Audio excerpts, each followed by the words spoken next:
Assalamualaikum warahmatullahi wabarakatuh. Salam sejahtera bagi kita sekalian. Om Swastiastu. Baiklah teman-teman, kami dari kelompok 2 praktikum metode farmakologi pada percobaan 8 yaitu uji toksisitas akut. Nah, di sini saya akan menjelaskan mengenai uji toksisitas akut. Uji toksisitas akut itu merupakan bagian dari uji praklinik yang dirancang untuk mengukur efek toksik dari suatu senyawa.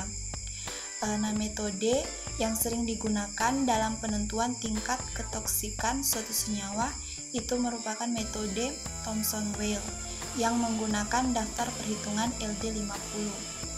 Nah, LD50 itu sendiri adalah dosis yang dapat membunuh 50% dari sekelompok hewan percobaan.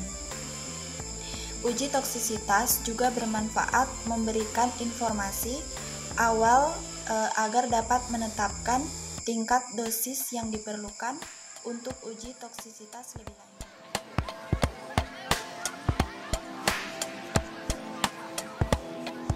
Assalamualaikum warahmatullahi wabarakatuh. Perkenalkan, nama saya Khairul Rafika, stambuk G701-18009. Di sini saya akan menjelaskan rute pemberian, yaitu oral, yang dimana merupakan cara pemberian obat melalui mulut dengan tujuan mencegah, mengobati, mengurangi rasa sakit sesuai dengan efek terapi dari jenis obat.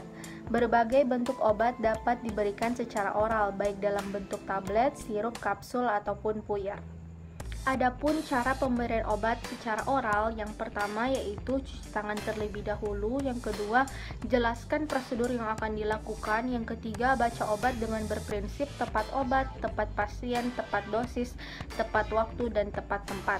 Yang keempat, bantu untuk meminumkannya dengan cara apabila memberikan obat berbentuk tablet atau kapsul dari botol, maka tuangkan jumlah yang dibutuhkan ke dalam tutup botol dan pindahkan ke tempat obat.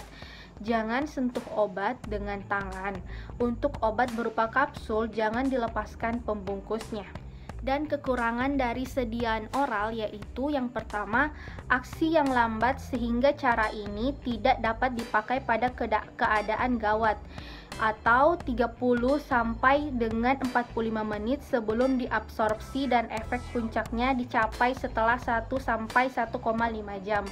Yang kedua, rasa dan bau obat yang tidak enak sering mengganggu pasien. Yang terakhir, cara peroral tidak dapat dipakai pada pasien yang mengalami mual-mual, muntah, semi koma, pasien yang akan menjalani pengisapan cairan lambung, serta pada pasien yang mempunyai gangguan menelan.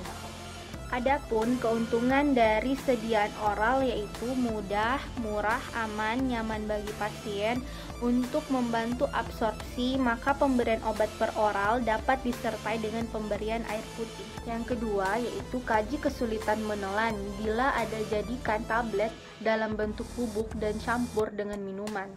Yang ketiga yaitu kaji denyut nadi dan tekanan darah sebelum pemberian obat yang membutuhkan pengkajian. Yang kelima yaitu catat perubahan reaksi terhadap pemberian dan evaluasi respon terhadap obat dengan mencatat hasil pemberian obat. Yang keenam yaitu mencuci tangan kembali.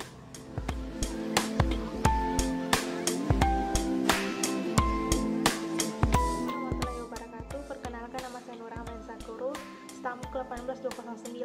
Di sini saya akan menjelaskan cara kerjanya. Pertama, disiapkan alat dan bahan, kemudian hewan uji diaklimatasi selama 7 hari dan dikelompokkan secara acak. Kemudian diberikan zat uji secara oral. Setelah itu dipuasakan dalam waktu 16-18 jam. Selanjutnya diberikan pengamatan sebelum dilakukan zat uji. Setelah diberikan zat uji, diamati parameter pada hewan uji dalam waktu 30 menit, 60 menit, 120 dan 240 menit. Amati selama 14 hari dan setiap hari ditimbang. Setelah 14 hari dipuasakan dan dibedah. Setelah itu ditimbang organnya.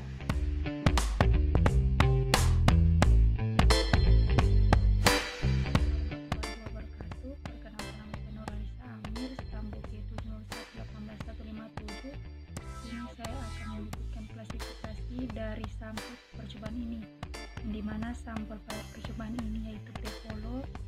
kingdomnya Plantae, divisinya Spermatophyta, kelasnya Dicotyledon, ordonya Euphorbiales, familinya Euphorbiaceae, genusnya Biscovia, spesiesnya Biscovia japonica Blumi.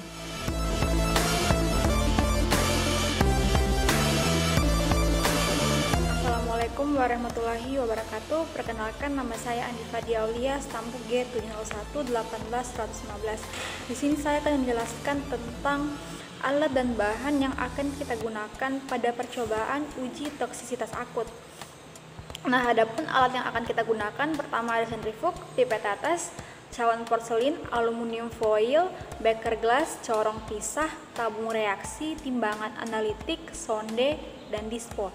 Sedangkan bahan yang akan kita gunakan, yang pertama ada ekstrak minyak tanaman bloom, aquades, etanol 96%, masker, handscoon, dan NaCl fisiologis dengan hewan uji tikus putih yaitu Ratus norvegicus. Untuk cawan porselin sendiri digunakan sebagai wadah untuk menaruh zat uji, sedangkan timbangan analitik digunakan untuk menimbang zat-zat yang akan kita gunakan. Sedangkan sonde sendiri digunakan sebagai alat untuk memberikan zat uji kepada hewan uji secara oral. Sedangkan dispo merupakan alat yang digunakan untuk memberikan zat uji kepada hewan uji melalui rute interperitoneal, cukutan, intramuskular, ataupun intravena. Sedangkan bahan yang digunakan ada ekstrak minyak tanaman bloom itu sebagai zat uji toksisitas, lalu ada aquades sebagai pelarut, ada etanol 96%, masker dan handscoon sebagai alat pelindung, dan juga NaCl fisiologis digunakan sebagai larutan pembanding ataupun kontrol negatif. Terima kasih. Wassalamualaikum warahmatullahi wabarakatuh.